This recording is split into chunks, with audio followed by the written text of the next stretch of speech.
हनुमान् श्रीपदो वायुपुत्रो रुद्रो नघोजरः अमृत्यवीरवीरश्च ग्रामवासो जनाश्रयः धनदो निर्गुणः शूरो वीरो निधिपतिर्मुनिः पिङ्गाक्षो वरदो वाग्मी सीताशोकविनाशकः शिवः शर्वद्वरो व्यक्तो व्यक्तो धराधरः पिङ्गकेशं पिङ्गरोमा श्रुतिगम्यः सनातनः अनादिर्भगवान् देवो विश्वहेतुर्जनाश्रयः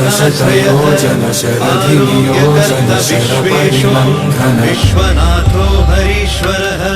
भर्गो रामो रामभक्तः कल्याणप्रकृतिस्थिरः